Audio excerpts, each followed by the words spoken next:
Hi friends, வாங்க நம்ம சித்திரை 1 முதல் நாள் புது ட்ரெஸ்லாம் போட்டுட்டு நாங்கள் வீட்டில் சாமி கும்பிட்டுட்டு ஏறு கட்ட கிளம்பிட்டோம். பாருங்கள், என் பசங்களும் சாமி கும்பிட்டுட்டு இது என்னன்னு சொல்லி வெப்பன்னு சொல்லி பார்க்குறேன் என் பையன். அது வந்து ஏறு கட்டுறது கலப்படா, அதை தான் வச்சு செய்யணும் வா அப்படின்னு சொல்லி கூட்டிகிட்டு கிளம்பிட்டோம். சாமி கும்பிட்டுட்டு தண்ணி எல்லாம் எடுத்துகிட்டு கிளம்பிட்டாங்க. வந்து கோயில் முன்னாடி வச்சுட்டு வெயிட் பண்ணிகிட்ருக்கோம். அதாவது நாங்கள் ஊரில் எல்லாம் சேர்ந்து தான் போவோம். இங்கேருந்து அவங்க கிளம்பி அவங்கவுங்க காட்டுக்கு போய் அவங்க ஏர் கட்டுவாங்க. இந்த மாதிரி வெயிட் பண்ணுவோம். வந்து சாமி கும்பிட்டுட்டு திண்ணூறு வாங்கிட்டு தான் கிளம்புவோம். பாருங்கள், எல்லோரும் வர்றதுக்காக வெயிட் பண்ணிகிட்ருக்கோம். நாங்கள் போகும்போதே கொஞ்சம் பேர் வந்துட்டாங்க.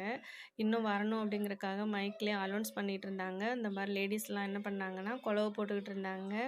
எல்லாம் இருக்கவங்க எல்லாருமே எங்களுடைய சொந்தக்காரங்க தான். பாருங்கள், எல்லாம் குலவை போட்டுட்ருக்காங்க. அப்போ தான் எல்லோரும் வருவாங்க சீக்கிரம் அப்படிங்கிறக்காக.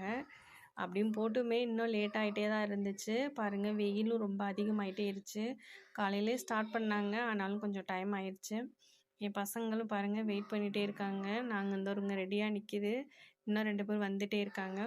இந்த மாதிரி ஏறு கட்டுற ஃபங்க்ஷன் வந்து உங்கள் ஊரில் இந்த மாதிரி நீங்கள் பார்த்துருக்கீங்களா? இல்லை செலிப்ரேட் பண்ணியிருக்கீங்களா? பாருங்கள், சாமி கும்பிட்டுட்டு இன்னைக்கு கிளம்பிடுவாங்க அவங்கவுங்க சைடு. இன்னைக்கு வந்து கிழக்க சூளம் அப்படின்னு சொல்லியிருக்காங்க. தெற்கு வடக்கு போய் ஏறு கட்டுங்க அப்படின்னு சொன்னாங்க. நாங்களும் அதுபடி கிளம்பிட்டோம். பாருங்கள், சாமி கும்பிட்டுட்டு நாங்கள் குப்பை எடுத்துக்கிட்டு கிளம்புனோம். பசங்க தான் முன்னாடி போயிட்டுருக்காங்க பாருங்களேன். எவ்வளோ ஹீட்டு, ஆனால் அவங்க சூடே தெரியாமல் போயிட்டே இருக்காங்க. செப்பல் போடுங்கடான்றதுக்கு போடாமல் போயிட்டாங்க. இந்த ஏறு கட்ட ஆரம்பிச்சிட்டாங்க அவங்க ஐயா. சாமி கும்பிட்டாங்க. கும்பிட்டுட்டு மேலே பார்த்து மலையை பார்த்து நாங்கள் சாமி கும்பிடுவோம்.